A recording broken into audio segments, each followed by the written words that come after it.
con Mitzi Cordero. Y ahora en el espacio de contrastes vamos a platicar con Stephanie Enaro, que precisamente, pues es una experta en temas de geopolítica y también es columnista del Economista. Stephanie, gracias por estar con nosotros, por este tiempo que nos proporcionas para el auditorio de Mega Noticias. Hola, ¿qué tal, Mixi? Muy buenas tardes. Un saludo para ti y para todo tu auditorio. Muchas gracias. Pues estamos hablando de migración, pero básicamente esta Cumbre de las Américas ha arrojado mucha información al respecto. ¿Cuáles para ti podrían ser las claves de lo que prácticamente ya es la conclusión de esta reunión? Lo primero que tenemos que tener presente es que esta Cumbre de las Américas es una pieza de un rompecabezas mucho más grande.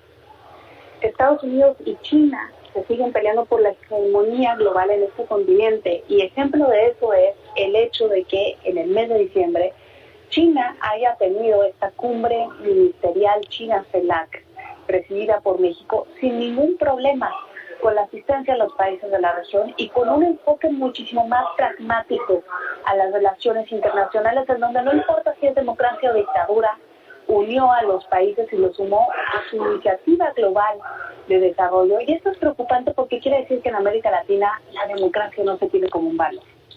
Ahora, Estados Unidos sí tuvo estos problemas, Centroamérica estuvo ausente, y esto no podría asegurar, pero es imposible notar que son exactamente los países a los que el presidente López Obrador visitó durante su gira.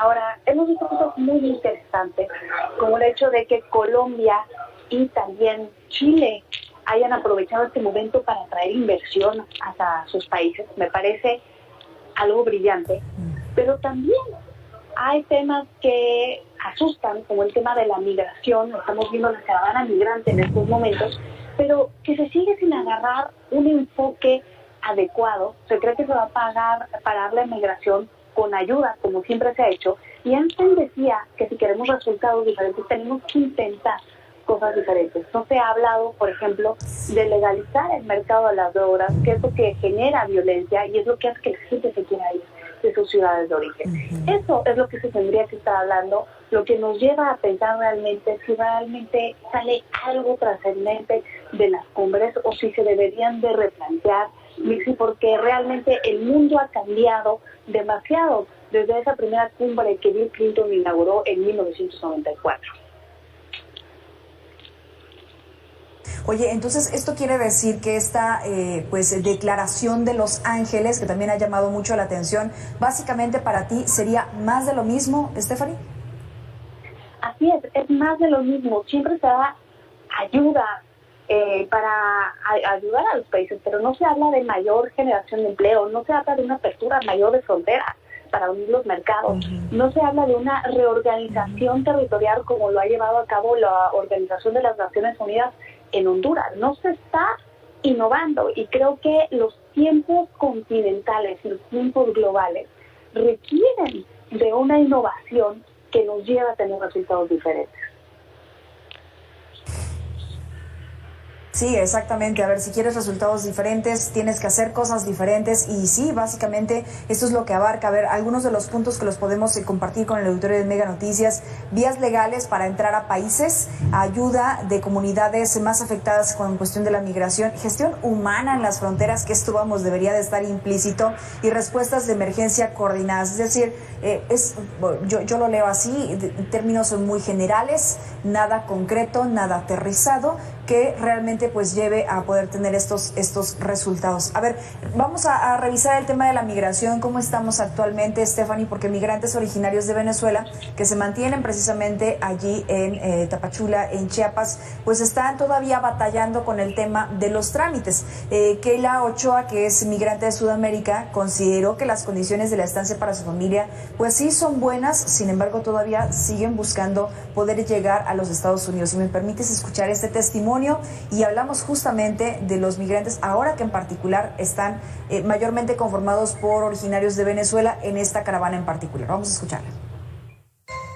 Por lo menos en mi caso, ya yo cumplí con los requisitos, ya fui a migración, ya me dieron la cita para Comar, la cual fue el día de ayer, y me dieron la cita para el 8 de julio. O sea, tengo que durar un promedio de 1 mes y medio aquí.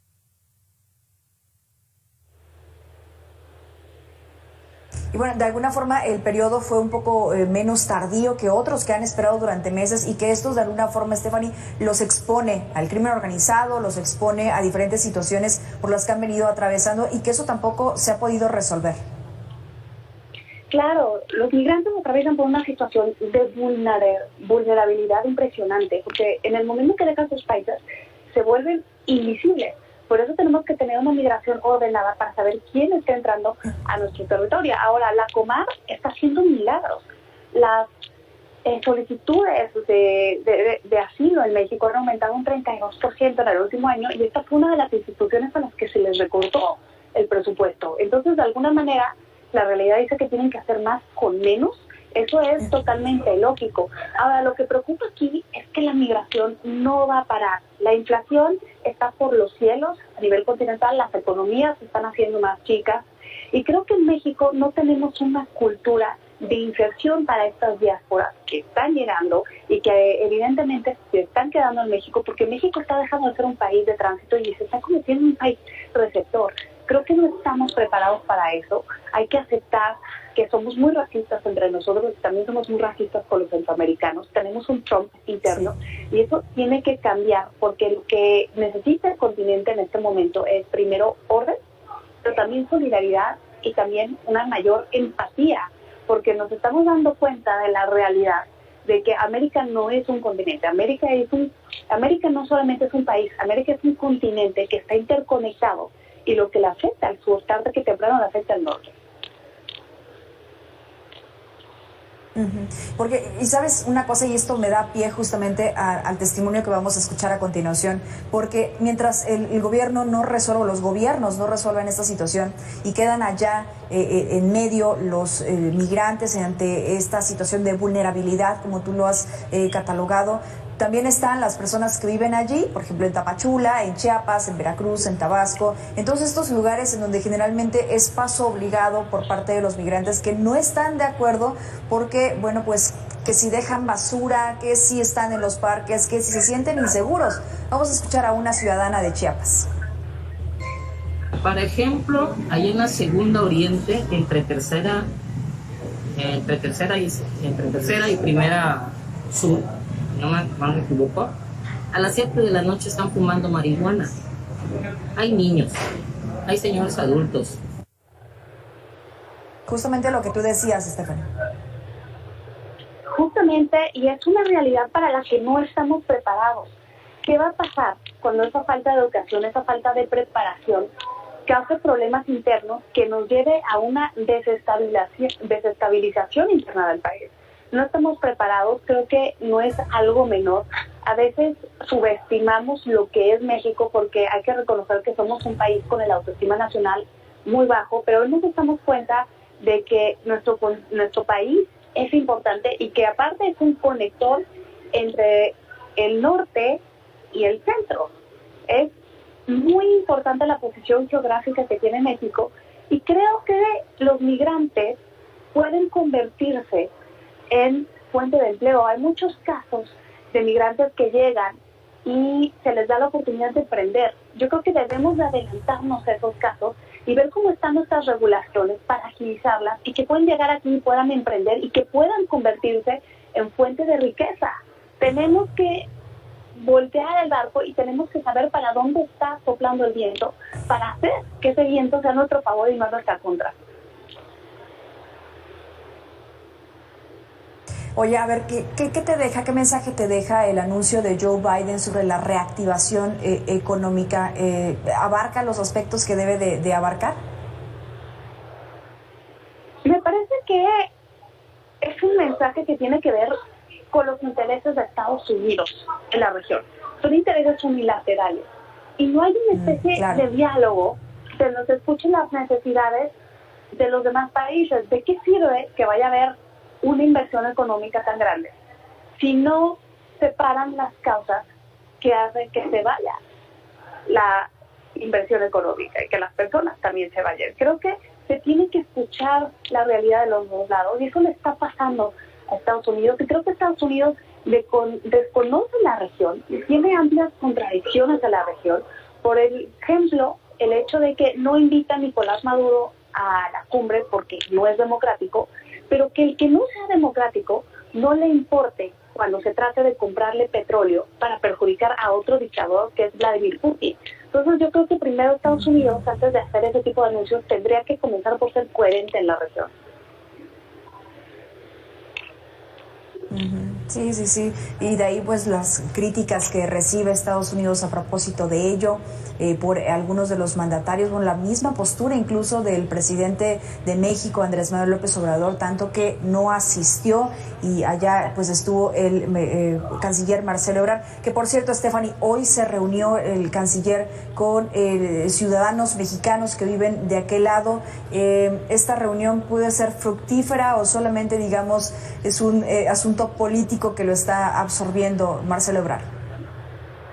Creo que es importante que cualquier representante del gobierno mexicano que vaya a Estados Unidos se reúna con los migrantes. Son una diáspora muy importante y sus remesas muchas veces salvan nuestra economía. El presidente las veces que ha llegado a estar en Estados Unidos no lo ha hecho. Y creo que también se debe de leer el momento, porque en México ya muchos actores políticos están pensando en el 2024 y esto definitivamente puede leerse de esa manera. Ahora bien, vamos a regresar un poco al tema de los programas que ha propuesto México para poder enraizar de alguna forma a los ciudadanos, no solamente de nuestro país, sino también de estos del sur de América. Sembrando Vida, por ejemplo, en donde pues está pretendiendo inyectar recursos y que también Estados Unidos le inyecte. De todas formas, es algo que pudiera llegar a funcionar. Digo, ya hemos escuchado tu punto de vista, pero sí me gustaría reafirmarlo, sobre todo después de escuchar a Canacintra, que pues nos dice, al final del día es insuficiente. Vamos a escucharlos. ¿Qué se pretende con estos programas?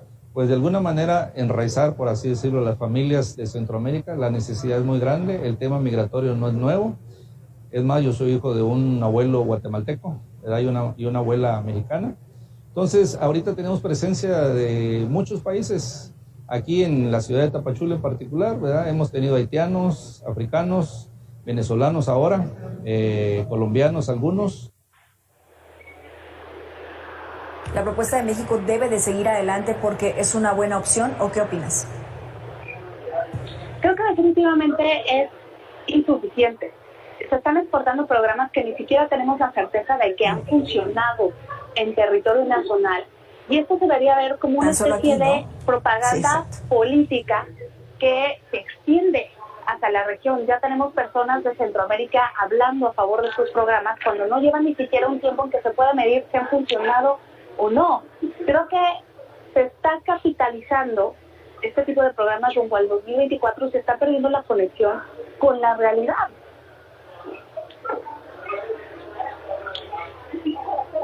Oye, Stephanie, bueno, a ver, para concluir un poco, para llegar a las conclusiones sobre esta conversación que estamos teniendo, porque me parece muy relevante esta reunión y que, como tú decías desde el principio, todavía le faltó algunos aspectos, porque no se habla en concreto de las situaciones que llevan a las personas a salir de sus hogares. A ver, tenemos la violencia, tenemos el tema económico y tenemos el cambio climático. Básicamente estos temas pues no estuvieron en los discursos. No estuvieron en los discursos y es algo que evidentemente nos va a afectar a todos de manera global. Y también otro factor que hace que la gente deje sus hogares es la pérdida de libertad democrática. Eso es lo que ha llevado al 10% de la población venezolana a salir de sus países, ¿no? A los cubanos también, tomando en cuenta la inflación, y ahora a salvadoreños y a nicaragüenses. Tampoco se tocó. Creo que fue una cumbre unilateral donde se reforzaron los intereses de Estados Unidos en la región, una región que es su prioridad número 353 y que no se escuchó del otro lado lo que se necesita. Lamentable que todavía hayan quedado muchas cosas y que no haya servido esta reunión tan importante como para poder aterrizar. Una última conclusión que nos quieras aportar sobre esta reunión, Stephanie. Creo que hay que tomar esta reunión como una radiografía de la realidad continental. No podemos hablar de una cumbre de las Américas. Lo que se mostró fue el abismo de las Américas. Las Américas están divididas ideológicamente en un momento en donde la realidad pide a gritos solidaridad y enfoques diferentes para tener resultados diferentes que no se están logrando. Con eso nos quedamos precisamente, fue insuficiente. Estefanía Naro, siempre es un placer poder escucharte, tu análisis al respecto de estos temas que nos involucran a todos. Gracias, que tengas excelente tarde. A ustedes, excelente fin de semana. Igualmente, experta en temas de geopolítica y también es columnista del periódico El Economista. Vamos a la pausa, pero regresamos con más, no se vayan.